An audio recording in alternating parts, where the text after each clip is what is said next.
If you're a YouTuber, making money from content is what keeps you creating. It's obviously super important. And that is why I am incredibly excited to be partnering with Viewture on Unboxed.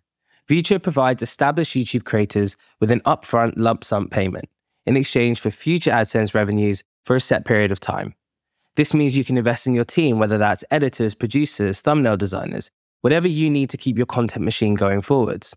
Or alternatively, you can buy a new car or a house. So it's not all about keeping the industry going forward. It's also about giving creators a great quality of life, which is what it's really about at the end of the day, right? So if you're a YouTuber and you're interested in hearing more, head to viewture.com.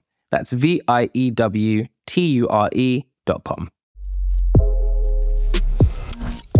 Well, David Page, thank you so much for coming on Unboxed. Can you tell us about what Viewture is, how you've kind of been building, and what your sort of big vision is for the business? Yeah, sure. I mean, we are data analysts by nature. That's where we've come from. Been very successful in prior industries, in financial services, very highly regulated industries. Saw an opportunity in this world. We got approached by creators. Is how we came about as a business. Say they weren't able to get traditional source of funding. How could they grow their business? Every business in every industry needs capital to grow. How do they grow? How do they increase their audience base? How do they get better reach? All those good things. And we saw that we could take our financial service experience, provide financial products to creators to help them grow through their evolution of developing their business. Viewture helps that individual will be to give them some capital to move into a professionalised studio environment, improve their product, allow them to develop their capabilities of creative design, bring in some editors, whatever it may be to home their product that they're designing and want to build. So what does good look like? Because obviously if you're a creator who's just made a bit of money, let's say you've had an amazing month, but there's no consistency, that wouldn't work, right? If you're just coming in, maybe you've had a decent bit of consistency, but it's not substantial, that might not work. Like what's like the metric? What does good look like for you guys? Yeah, I think it's just having been successful over a period of time and shown that you're growing your audience, you're growing diversification of your audience. So Sidemen are a classic example of that, how they've grown over time. They're in 238 countries in the world watch their content. So that's spread and grown over time. So very, very diverse. How many countries are there in the world? Well, there you go. It's a big proportion, right, what they're doing. So having that diversification is really important because they're reaching different markets. You're not at risk for localized issues, economic pressures, etc. And they're able to grow audience across different geographies and through different demographics. So what age group they are, and it appeals to multiple age group in terms of their content, which helps them be successful. So I think it's those sort of determining factors that how consistent they are uploading their content, what style of content is successful.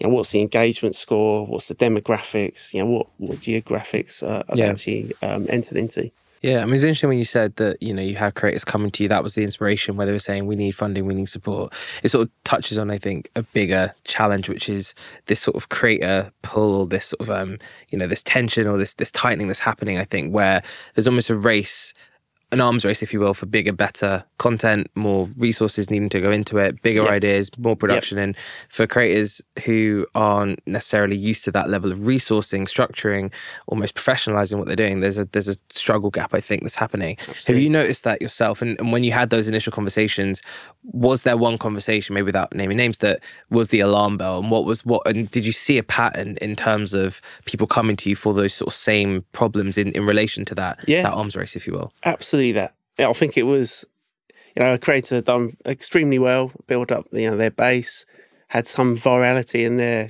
viewer base. I was like, wow, I have a product now. I'm earning decent amounts of income. I have a huge subscriber base. I need to figure out how I maintain this momentum. And the first thing they did is they approached their high street bank and said, I'd quite like to take out a loan to develop my business. And the bank being the bank, didn't really understand. It's not real money, is it? What is this? And you're making money from adverts on videos. How are we as a bank going to get security for that? Some strange old school thinking in terms of how to approach that. Yeah. So yeah, I think that's where the opportunity lies, right? So how can we, as our background in financial services and great access to capital, how can we take that with our analytical experience and say to the creators, okay, we can approach this in a different way? I've definitely noticed this myself. I think we have at Arcade that like the industry needs bridges and people who can do the connection between the more traditional world who are skeptical, cynical, maybe somewhat scared of the innovation and the, you know, the engagement and the levels that are kind of coming through in the space. And it needs people from those worlds to come into the creator economy and to then bridge the gap and then be like, no, guys, it's okay. This is a real thing. This is bigger than you can ever imagine, and so on. So do you feel like you've played that role and that's been, as you say, a large amount of your time? Has it been overnight, or has it taken a minute for people to warm up? Was there a moment when the people who are ultimately giving you guys the money to give to the creators, when they like did they get it overnight, or has it been a journey with them? Yeah, definitely a journey. It takes time to kind of understand it. Most people are analytical in nature, so they'll want to see the data and understand it, and you know, so you guys of Viewture think you can predict what's going to happen on viewer numbers on videos. How are you going to do that? So, you know, we've had to kind of prove that over time. But I think the first reaction from most of them is, hey, my kids are watching all of this stuff. I have to get into this. So, I find like that's a big reaction that we get, because I feel like a lot of my time actually spent, again, doing this sort of bridging and this, you know, going into the more institutional, traditional sectors and saying, look over here. It's like shining a spotlight and you're kind of putting it on the creator space and saying, look, you're missing out here and they will replace you if you don't catch up. And actually a lot of the time now it's, oh, my kids like Prime or with us with Sides or, you know, Misfits, wherever it might be, that are now the touch points where it's come into their home and the CEOs of these companies go, even I can't ignore this. Which I think is a sign that actually things are slightly looking to change, I think. Going back into the Sidemen deal, because obviously we published about that, talk about it, etc. What was the process? Obviously you work very closely with Aaron and Sam predominantly, who are the smarter guys in the Arcade team by a long way. What was the process for that deal? Like, how did you guys find it, and what was the rationale for kind of partnering up with the boys? Sidemen as a brand, as an entity, you know, they had a need. You know, they wanted a new product idea they wanted to launch. So, you know, getting capital from someone like Viewture was a really good fit, good timing from that perspective. We then did some analysis. So, you know, again, we're data analysts by nature. So get the data, did some work, presented that back. Went through that with Sam and Aaron to say, look, you know, these are the type of structures, can be very flexible in nature. Here's some ideas about, you know, how this could be done. And then, you know, Aaron and Sam went away and talked to the guys and said, yeah, this suits us perfectly, you know, in terms of style and structure. And that was it. So, you know, it's kind of a very simple process. There's a very simple contract. You know, these things have to be, you know, you can't have a 50-page document. No. It's got to be, you know, very much driven to be a partnership approach. You know, these are the things that we'll do. These are the things that you'll do. We'll develop this together.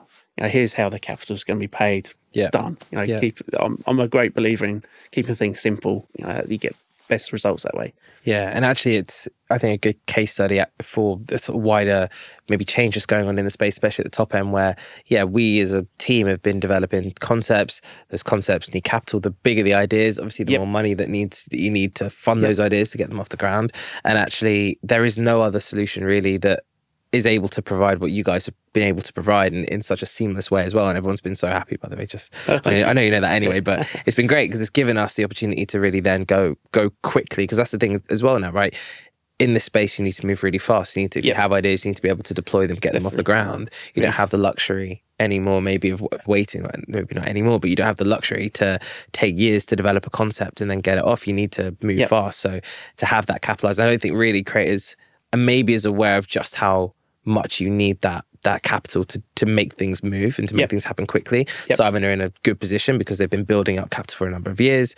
And then they can come and engage with you guys. So I think it's a great deal. Is it the biggest deal that you guys have? No, we've done several deals. So probably the biggest brand, I'd say, in terms of, you know, from our stable of deals we've done. I've done a number of deals. And like I say, it's very different. So it depends on what the capital needs are. We've done several smaller deals. With creators on the way up that turbo boost their production capabilities to Have you seen those changes as well? Like, that must be such a nice thing where you look and you speak and people go, look, I've hired this person, this person, this person. Look at the studio I'm in. Like, have you seen that tangibly sort of take shape? Absolutely. So, and that's what's most satisfying about, because those guys, we did a deal for 800,000, I think, about 18 months ago. And that guy's come back again and wants to do another deal because, you know, his channel's taken off. It's completely turbo boost what he's doing. He's saying, well, this is awesome. Yeah. Now, you know, he wants to own a factory to do merchandising. So, okay, how do we figure out how we can do that for you? So, it's awesome. So when they say, you know, they come to us and say, this is kind of my business plan, which is really impressive when they do that, by the way. But when they come and say, these are the things I want to achieve and things I want to do, can you help me along the way? And, you know, we work out through some sort of income sharing method how we can do that and provide the capital and off you go. And obviously you've been working and speaking to so many different creators. You know, are you impressed by how creators are professionalizing? And secondly, what would be your advice to creators who are kind of on the come up to become attractive and professional enough to engage in a conversation with a more traditional financial product like this? Because I think it is a journey for a lot of creators to even understand what these things are. It's a journey for us as management, everyone to really get. That's why, again, going into business with 2 accountants, best thing I ever did. I don't have to worry about this stuff. But for many people, they don't have that luxury, especially if they're very creative. So really what would be, on both sides of that question? My belief is there needs to be some kind of organisational best practice board that sits there, not for profit, that gives good advice and strategic advice to creators on this is your journey, these are the pitfalls that you may have along the way. You know, this is how you can help and you can develop your business in the right way. And you know, you do need to get a good accountant around you or legal advice, someone that you can rely and trust on that's going to help you with good decisions. It's interesting, actually. I think in this space, especially now, like an accountant is the most important person to have because, and we've been talking about this a lot in our team around how creators often make money before they need management. Because I personally believe 95% of creators don't need management, actually. And the management they have really becomes brand deal, basically a brand deal funnel. Completely agree. And in the UK, that's the case. In the US, slightly different because the regulations there. But here, like, they don't need management. They need income from brand deals, really, which often they're getting on their own, or they have agents who can do that in a more traditional agency model. But the principal person they need is a great accountant because often they make money on their own without needing the rest of the structure. And I think sometimes there's a cart before the horse issue where creators jump into management when actually they don't need to. They need to build and grow themselves first with a great financial advisor. Which is, I think, is a shift. I don't know whether that's, I think a lot of the agencies and management companies sort of try to just take as much of the talent as possible without actually really providing value. I mean, because they're, you know, I don't want to talk bad of those organisations. There's some great companies out there, but there's also businesses that are focused on their own interests, generate income for themselves rather than 100%. How do I build this creator to be successful? You know, how can we strategically place them in a position where they can have longevity, they can have, you know, build brand awareness, great community, rather than, you know, doing the $20,000 brand deal that, you know, they're not there anymore. That's the thing as well. Definitely reducing. I agree. Yeah. Which is also where creators need to be investing more in their own IP, their own brands, their own value, which is where, again, Viewture comes in. Completely agree. Yep. Absolutely. Yeah. I mean, I was Ali A, another great creator in the UK, right? Awesome guy. And that guy's been unbelievable longevity. He consistently reinvents himself. What I mean by that, he doesn't sort of follow short-term trends, but he thinks, okay, what do I need to do? What does my audience want? The audience is growing up with me. I'm also bringing in new audience. How do I define my product in a different way, which allows me to grow my business? He's totally in control of his business, but he has some good guys around him as well. That, you know, will say, you know, these spotting your trends. You know, his production manager is a fantastic guy that is able to... Is that an in-house production manager? Yeah, who's an awesome guy. You know, we're talking to, maybe he could help us at Viewture. But brilliant guy that, you know, is helping him design his creative strategy. Yeah. Awesome. Amazing. Right, so to go to the future, because I'd love to get your future. There we go. Let's get to the future. What do you see being the future of the creator economy? I know we've touched on that a bit, but to sum it up, what would your thoughts be? Brand deals are reducing because, personally, I think creators are the brands now. Again, Sidemen are the classic example of that. They're creating their own brands. Creators will be the brands of the future. There's no doubt about that, because that's the momentum. That's where the direction travel is going to.